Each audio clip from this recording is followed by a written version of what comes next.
dans Classico sur Radio J. Jimmy, ce sera ma dernière question avant de vous laisser. Est-ce qu'on a assisté hier soir, selon vous, au dernier match européen de Kylian Mbappé sous les couleurs du Paris Saint-Germain ? Si, c'est pas une nouvelle, puisque de toute façon, même avec ce match, on savait qu'il était possible que Kylian Mbappé parte du Paris Saint-Germain. Donc moi, je reste quand même persuadé que la décision de Kylian Mbappé n'était pas pendue à ce match contre le Real de Madrid, parce que ça voudrait dire déjà que c'est pas construit, que c'est pas réfléchi, alors qu'on voit bien que c'est un joueur réfléchi, que ça soit sur le terrain et en dehors. Donc je pense que déjà cet été, il devait partir et il avait bien expliqué. Donc voilà, après que les discussions du Paris Saint-Germain lui ont peut-être amené peut-être une autre réflexion.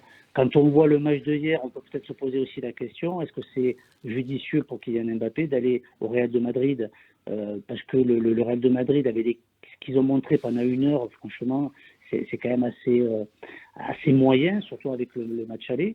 Donc pour moi, sa décision, elle est prise, il sait le choix, et ça ne change rien sur ce qui s'est passé hier. Ça peut peut-être même lui donner, j'essaie d'être positif parce que il faut l'être.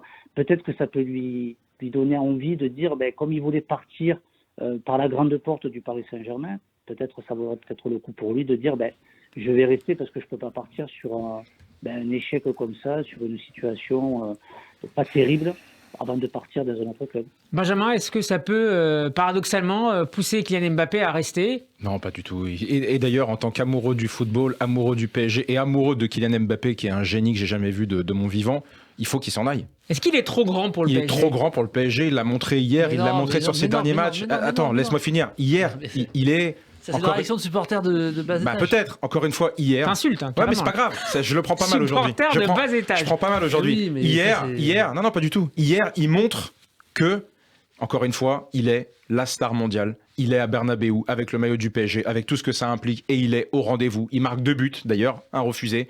Au match aller, il était pareil au rendez-vous. 3 buts hier. Il est trop grand. Il est trop grand pour le Paris Saint-Germain. Malheureusement, pour l'instant, le Paris Saint-Germain. Mais oui, il joue pas tout seul. Mais bien sûr que non, il joue pas tout seul. Mais aujourd'hui, le Paris Saint-Germain est un club dirigé comme il est dirigé. Ça ne tourne pas rond. Il faut remettre le projet à plat. Et donc, Kylian Mbappé, lui, il a besoin d'aller de l'avant. Il a besoin d'aller dans un top club. Ce que le PSG aujourd'hui n'est pas à la preuve. Sinon, il se passerait pas encore ce qui s'est passé hier. Après, tu peux pas. Là, tu t'isoles un match qui est évidemment est choquant, mais. Le PSG sort d'une finale, demi-finale. C'est-à-dire que sur l'histoire générale, c'est pas, il y avait quand même du mieux sur la durée. D'accord, sauf que là, tu es l'année de la fin de son contrat. Là, donc c'est maintenant que jamais. c'était maintenant que jamais. Attendez, messieurs, on va poser la question à notre premier supporter Steve. Est-ce qu'à ton avis, c'était le dernier match qu'on a vu hier soir de Kylian Mbappé sous les couleurs du PSG ? Je pense que oui. Je pense qu'il n'a plus rien à faire à Paris. Les gars, je reprends les propos du collègue. Ils ont peut-être été en finale. Mais rappelez-vous, ils ont été en finale parce qu'il n'y avait que des matchs allés, il n'y avait pas de match retour. C'est ça que je vous pose la question maintenant. C'est un élément, mais après il y a eu la demi-finale l'année dernière. Ouais, d'accord, mais quand on était en finale, il n'y avait pas de match retour. Là, c'est toujours difficile parce que franchement, tout le monde leur en veut et moi le premier parce que en fait, ce qui est très énervant pour le PSG, c'est le sentiment d'être supérieur. En fait, on a vraiment le sentiment qu'on est meilleur à chaque fois et qu'on est et qu'on perd. Donc il y a un vrai aspect mental, mais dans le jeu, on a l'impression qu'on est meilleur. C'est ça qui est dur à encaisser. Quand tu perds contre City l'année dernière. T'es moins fort, il n'y a pas de sujet. Tu perds sur des buts un peu chelous. Mbappé, il a pas le temps Mbappé, il a pas le temps pour tes débats d'apothicaire. Il veut gagner des titres. Et il voit bien que ça n'arrivera pas. Voilà, c'est tout. Aller au Real, je suis pas convaincu qu'en allant au Real. C'est vrai, mais ils vont construire autour de lui, c'est tout. Steve, à ton avis ? Non, il y a Benzema pour l'instant qui est là, il y a Vinicius. Steve, un dernier mot. Rappelez-vous la finale de la Coupe de l'UEFA en 96. Ils avaient un coach mental, il s'appelait Yannick Noah. Il a mobilisé les joueurs, il a mobilisé l'équipe. Et il a dynamisé l'équipe. Et ils ont gagné. Il leur faut un coach mental. Ouais, mais est-ce qu'hier, ils avaient besoin d'être mobilisés mentalement, les joueurs ? Ils étaient pas assez enthousiastes pour aller gagner sur la pelouse de Madrid ? Non, c'est ça qui manquait hier ? Il faut qu'il y ait un mec qui vient et qui leur dise messieurs, vous n'avez rien gagné, vous êtes des merdes, battez-vous comme des chiens. Voilà. Il faut un mec. Vas-y. Il faut un mec qui les pousse. On dirait qu'ils ont tout gagné, qu'ils sont surpayés, ils ont plus envie de rien, ces mecs-là. Ils ont plus envie de rien. Et tu penses à qui ? Tu penses qu'un Mbappé, qu'un Verratti, qu'un Marquinhos ne sont pas motivés ? Non. Ou c'est que tu vises qui ? Tu vises Neymar ? Tu vises Messi ? Neymar, c'est un sujet, il faudra parler. Neymar et Messi, ils ont super bien joué 60 minutes. Quand tu vois que ça va plus, Pochettino, sors-les. N'aie pas peur de sortir Neymar ou Messi. Alors, sors-les. Ils remontent plus, ils courent plus. Sors-les. Alors, on va parler de Pochettino. Je veux dire juste un dernier mot et vous relancer sur justement la place de Kylian Mbappé à la fin de saison. Voilà ce que dit Kylian Mbappé sur son compte Instagram. Moment difficile, la Ligue des Champions était un grand objectif pour nous, mais nous avons échoué. La saison n'est pas terminée et quoi qu'il arrive, nous resterons soudés et déterminés jusqu'au dernier match de la saison. Merci aux supporters qui nous soutiennent et qui ont fait le déplacement ici. C'est Paris. C'est un message classique politique. On sait très bien que la com de Kylian Mbappé, elle est nickel chrome à chaque fois. Il y a rien à dire. Qu'est-ce que tu veux qu'ils disent? Évidemment qu'il est obligé de dire ça. C'est assez lisse. On l'a l'habitude. C'est du Kylian Mbappé. Mais c'est parfait. C'est super bien encadré. Il y a rien à dire. Voilà, c'est tout. Mais sur ce que vous disiez pour revenir sur ce que dit Steve, parce que moi j'en parlais avant le match, et c'est vrai que c'est un sujet intéressant sur Neymar, parce que Neymar, on le voyait avec le match de Nice, pour moi n'avait pas le niveau physique de faire le match entier. Et d'ailleurs, j'avais évoqué l'idée dans les échanges que je pouvais avoir. Moi, même si par rapport à ces derniers matchs, il le méritait moins, mais je trouvais que faire moitié de match Di Maria, moitié de match Neymar, c'était intéressant. Et j'aurais fait commencer Neymar sur le banc, parce que justement, Neymar n'avait pas le physique. Ce que tu dis, c'est le cœur du sujet. Et ça s'est vu à la 60e minute, Neymar n'avait plus de physique. Ce que tu dis, c'est le cœur du sujet qu'on n'a pas encore abordé. Pochettino, est-ce qu'il a la possibilité de sortir hier Neymar, Messi ou Mbappé? Mais en fait, il doit le faire. La réponse, mais non, il doit le faire. Mais à quel moment il peut le faire? Il doit le faire. Est-ce qu'il le fait? Est-ce qu'il peut le faire? Non, c'est ça la question. Est-ce qu'il le fait? Parce que ce club est dirigé à l'envers et qu'on lui additionne des stars et qu'il sait même pas comment s'en démerder. Regarde le débat des gardiens, c'est le même sujet. Messieurs, sur le choix, les possibilités de changement de Pochettino, Jimmy Algerino, est-ce que Pochettino avait la main libre d'une certaine manière il y a en seconde mi-temps pour sortir et Messi et Neymar? Oui, les mains libres, il les a toujours. Après, je pense que c'est un choix de Mauricio. C'est là après des critiques qui peuvent arriver derrière, elles sont, il faut qu'elles soient acceptées aussi. Après, voilà, il a dit Maria, il préfère le faire rentrer peut-être tardivement, peut-être ou peut-être pas. Mais bien sûr qu'il a les choix et il peut faire ce qu'il veut. Il n'y a pas quelqu'un qui arrive et qui lui dit voilà, par contre tu le sors pas ou tu le mets pas remplaçant. Maintenant, il fait des choix. Il a fait le choix aussi de Donnarumma à la place de Navas. Bon, voilà. Jimmy, sans même qu'on ait besoin de lui dire, on lui additionne des stars d'un niveau international, on les présente derrière la Tour Eiffel. Comment veux-tu que derrière, il ait lui l'autorité pour gérer ses joueurs comme un joueur normal, pour ne pas les faire jouer quand il faut, pour les sortir quand il faut? Chaque star qui arrive au Paris Saint-Germain, que ce soit même Ramos, il a fait 2 matchs, on nous a dit on va passer une défense à 3 et Kimpembe va cirer le banc. Parce que le sujet, c'est que ces joueurs, quand ils arrivent, ils sont mis dans une position de star incontestable. Oui, je le répète, présentation avec la Tour Eiffel derrière. Mais comment ça? Et alors, qu'est-ce que tu veux leur raconter derrière? Tu peux pas les sortir, ces gars-là. Je m'excuse. Sans qu'on ait besoin de dire à Pochettino. Mais c'est le statut qu'on donne à ce joueur-là. Derrière, c'est ingérable. Et c'est pareil pour les gardiens. Je vais te dire un truc par rapport à ça qui est faux. Et l'exemple le plus beau, c'est Nagelsmann au Bayern. Nagelsmann, c'est personne. Enfin, c'est un entraîneur qui est un peu réputé, mais je veux dire, il a aucune carrière derrière lui. Il vient de Leipzig. Mais le PSG n'est pas le Bayern, c'est bien le problème. Il gère des mecs qui ont tout gagné. Parce que le Bayern est une institution très forte, ce que nous ne sommes pas. Voilà. Mais la présentation de Tour Eiffel, ça veut rien dire. C'est pas ça le sujet. La présentation de Tour Eiffel, c'est pas ça le sujet. Moi, je pense que. Jimmy Algerino.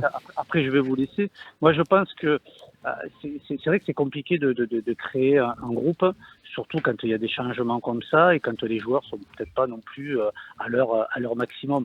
Il y a beaucoup de paramètres qui ont fait que par exemple Messi, Ramos, Wijnaldum, voilà, d'autres joueurs. Que des capitaines d'équipe d'ailleurs. Voilà, et puis en plus c'est normalement, on attend d'eux que ce soit des tauliers. Et malheureusement, c'est vrai que voilà, ce confort qu'un joueur, mais pas qu'au Paris Saint-Germain, que les joueurs en général aiment bien. Le problème, c'est que c'est pas positif quand il y a des imprévus qui arrivent dans un match et dans un match comme ça à haute intensité. Merci beaucoup. Et là, malheureusement, c'est vrai que des fois la réaction, elle est pas celle qu'on attend, et c'est ce qui s'est passé malheureusement hier pour le Paris Saint-Germain. Merci beaucoup Jimmy Algerino d'avoir été avec nous une nouvelle fois dans le Classico. Et à très bientôt. Merci également à Steve d'avoir été avec nous. Merci beaucoup. À bientôt. Steve. Messieurs, je voudrais vous solliciter sur une stat qui a été publiée il y a quelques heures maintenant. Le PSG a encaissé 3 buts en 16 minutes et 41 secondes. C'est une première en Ligue des Champions depuis Barça, depuis Paris, Barcelone, 2017. on connaît. Qu'est-ce que ça vous inspire, ça, cette incapacité? Parce que franchement, moi, le 3e but, j'avais plus vu ça depuis la cour de récréation. C'est-à-dire, on fait un engagement. T'en as mis des buts comme ça dans la cour de récréation. On récupère en 2-3 passes, on marque le but. On n'a jamais vu ça. Et puis même la remise plein axe de Marquinhos qui défend en est-ce qu'on peut rentrer dans un sujet? Parce que c'est quand même important. Excusez-moi, l'émission a démarré il y a 29 minutes. Dans un autre sujet, si tu veux. Le leadership, bon sang. Non, le leadership, c'est un peu plus tard. Tu vois qu'on peut pas. Il y a un conducteur dans cette émission. Le leadership, c'est vrai que c'est un gros. Non, mais c'est un gros sujet, Steve. On va en parler, messieurs, s'il vous plaît. Le leadership, on va en parler dans quelques minutes. Je voudrais qu'on termine sur la question. Non, sur Mbappé et sur. Voilà ce que dit par exemple notre confrère, ancien joueur Jérôme Roten. Il parle de Neymar et de Messi, à la différence évidemment d'Mbappé, comme des mercenaires. Est-ce qu'on a eu tort finalement de pas considérer que le patron du paquebot PSG sur le terrain... On l'a dit 100 fois ça, évidemment. C'est Mbappé. Je vais te dire, attends. C'est Mbappé et c'est pas Messi et c'est pas Neymar. Et par conséquent, si on doit sortir un joueur hier soir, il faut sortir un des deux. Je peux dire le sujet. Tu peux dire. Le sujet, c'est que quand tu ramènes des joueurs comme Neymar, mais on le sait maintenant, quand tu ramènes des joueurs. Ouais, mais c'est facile de dire ça mais maintenant. Laisse-moi parler, bon sang. C'est facile de dire ça quand Messi t'arrive à Paris. Alors je le dis, après je me tais. Vous étiez en train de sous la tour Eiffel en train de chanter. Non, j'étais pas là moi. Je dis ce que je pense et après je me tais si tu veux. Tais-toi après parce que c'est le symbole, le match d'hier, c'est le symbole de l'échec du projet qatari. Je vais te dire ce que je pense. Les Qataris doivent désormais quitter le club. Attention, monsieur, c'est la 5e partie. C'est la 5e partie, monsieur. Restez avec nous. Alors, je vais te dire. Alors, je rebondis sur ce que tu disais. Tu disais Neymar et Messi. Le club du Paris Saint-Germain, la preuve, ne peut pas reposer sur des joueurs qui n'en ont rien à foutre de ce club et de ce maillot, bon sang. Et pareil pour Ramos. Et pareil pour Donnarumma. Et pareil pour Wijnaldum. Je vais répondre à ça déjà pour moi. En le lien, s'il te plaît, à la question d'Mbappé qui va partir. On peut pas mettre. Déjà, on peut pas mettre Neymar et Messi sur le même palier par rapport à ça. Pour moi, c'est un vrai échec du projet Neymar. Neymar, on en a parlé déjà dans l'émission, mais il y a un vrai problème Neymar qui est un échec parce que Neymar, il vient pour être Ballon d'Or, pour porter le PSG et très clairement, il n'a pas pris la mesure de ce rôle-là. Mais il s'en fout, Alex. Il s'en fout. Il s'en fout, c'est pas son sujet. C'est un sujet institution. Il sera ailleurs l'année prochaine, il n'y a pas de souci. C'est un sujet institution. Je suis pas sûr. Ça, c'est un sujet institution. Messi, c'est pas autre chose. Messi, c'est autre chose. Mais Neymar, c'est un vrai problème. Mais on est si tu veux, il y a pas de direction sportive dans ce club. En tout cas, elle se trompe. Moi, je suis pas d'accord avec ça. Mais attends, ce que tu viens de dire, je suis d'accord avec toi. Tu construis sur Neymar. Tu t'es gouré. Derrière, pourquoi derrière tu vas chercher Messi? Parce que tu n'as aucune vision sportive. Tu te dis, je vais additionner les étoiles, additionner les gens qui vont me vendre des maillots, je suis pas et qui vont me permettre. Je ne suis pas d'accord avec ça. On peut pas parler dans cette émission. On peut pas parler dans cette émission. Et qui vont me permettre d'ouvrir une boutique sur la 5e avenue à New York. C'est ça l'objectif des Qataris. C'est rien d'autre, bon sang. C'est n'importe quoi. Regardez les choses en face. Un dernier mot avant de parler de Pochettino. Je vais parler d'Mbappé juste d'abord.